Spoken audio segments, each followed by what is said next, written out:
নমস্কার বন্ধুরা, তনুশ্রীর রান্নাঘর অ্যান্ড ব্লগস চ্যানেলে তোমাদের সবাইকে স্বাগত। তোমরা সবাই কেমন আছো? আশা করি সবাই ভালো আছো। আমিও খুব ভালো আছি। আজকে আমি তোমাদের সাথে ছানা বা পনিরের একটি রেসিপি শেয়ার করছি। চলো তাহলে দেখে নিই রেসিপিটি তৈরি করতে কি কি লাগছে। এখানে আমি সমস্ত উপকরণই নিয়ে নিয়েছি। এখানে আমি 1 কিলো দুধ ছানা ফাটিয়ে নিয়েছি। তারপরে এখানে নিয়েছি টুকরো করে আলু কেটে নিয়েছি পেঁয়াজ, নিয়েছি ক্যাপসিকাম, টমেটো আর কাঁচা লঙ্কা। ওভেনে কড়াই বসিয়ে দিয়ে আমি দিয়ে দিলাম সাদা তেল।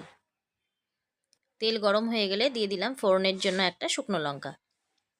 শুকনো লঙ্কাটাকে সামান্য একটু ভেজে নিয়ে তারপরে দিয়ে দিলাম এখানে 1/2 চামচ গোটা জিরে। ফোড়ন ভাজা হয়ে গেলে এবারে দিয়ে দিলাম কেটে রাখা পেঁয়াজ। পেঁয়াজটাকে এবারে একটু হালকা নাড়াচাড়া করে নেব। ভিডিওটি স্কিপ না করে দেখো বন্ধুরা। ভিডিওটি ভালো লাগলে অবশ্যই কিন্তু একটা লাইক করে পাশে থেকো।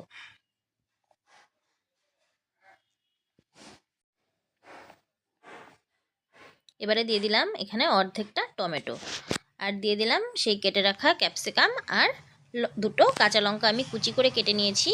এবারে সব কিছুকে ভালোভাবে একটু ভাজা ভাজা করে নিচ্ছি। দিয়ে দিলাম স্বাদ মতন নুন, আর দিয়ে দিলাম স্বাদ মতন হলুদ গুঁড়ো, দিয়ে দিলাম সামান্য একটু জিরে গুঁড়ো, আর দিয়ে দিলাম একটু কাশ্মীরি লাল লঙ্কার গুঁড়ো। দিয়ে এবারে সব কিছুকে মশলাটা ভালো করে সব কিছুর সাথে মিশিয়ে নিচ্ছি। এবারে দিয়ে দিলাম আগে থেকে ডুমো করে কেটে রাখা আলুটাকে দিয়ে মোটামুটি 1 থেকে 2 মিনিটের মতন কিন্তু গ্যাসের আঁচ কমিয়ে ভালো করে একটু ভেজে নিতে হবে। তোমরা চাইলে আলুটাকে আগেও ভালো করে ভেজে তুলে রাখতে পারো। এবারে 2 মিনিটের জন্য ঢাকনা দিয়ে আমি ঢেকে দিয়েছি।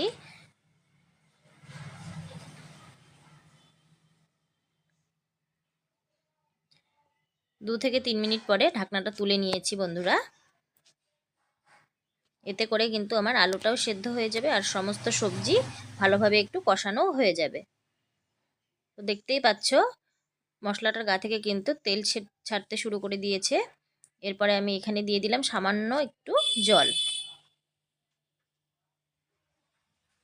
দেখো সমস্তটা জল কিন্তু আমার একদম শুকিয়ে গেছে। এবারে সেই আগে থেকে ফাটিয়ে রাখা ছানাটা সেটা আমি এর মধ্যে দিয়ে দিলাম।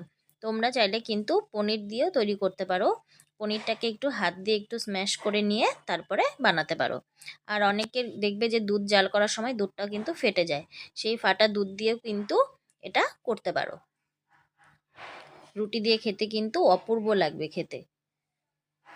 সো এবারে দেখো আমি কিন্তু মোটামুটি 1 থেকে 2 মিনিটের মতন এটাকে একটু ভালো করে ভেজে নিয়েছি।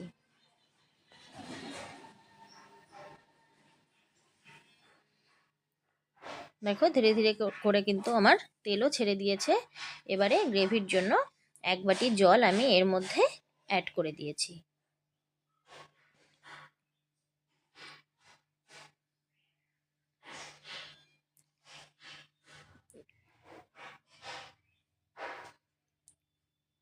রেসিপিটি বন্ধুরা তোমরা কিন্তু বাড়িতে অবশ্যই বানিয়ে ট্রাই করে খেয়ে দেখতে পারো। একদমই ইউনিক একটা রেসিপি। আর রুটি বা লুচি বা পরোটা যেটাই বলো না কেন তা দিয়েই কিন্তু খেতে দারুণ লাগবে। আর যারা নিরামিষভাবে তৈরি করতে চাও তারা কিন্তু পেঁয়াজটাকে স্কিপ করে দিও। এবারে আমি দিয়ে দিলাম এখানে 1 চামচ বাটার, আর সামান্য একটু চিনিও কিন্তু আমি দিয়ে দিয়েছিলাম বন্ধুরা, সেটা এখানে স্কিপ হয়ে গেছে। সামান্য একটু চিনি আর বাটার দিয়ে তৈরি হয়ে গেল পনিরের ভর্তা বা পনিরের ভুজিয়া এই রেসিপি। বন্ধুরা পনির তো তোমরা অনেকভাবেই বাড়িতে বানিয়ে ট্রাই করে খেয়ে দেখেছো। সো এইভাবে একবার বানিয়ে খেয়ে দেখো, ভালো লাগবে খেতে। তো ভিডিওটি সম্পূর্ণ দেখার জন্য অসংখ্য অসংখ্য ধন্যবাদ। পরবর্তী ভিডিওর অপেক্ষায় থেকো বন্ধুরা। ভালো থেকো, সুস্থ থেকো।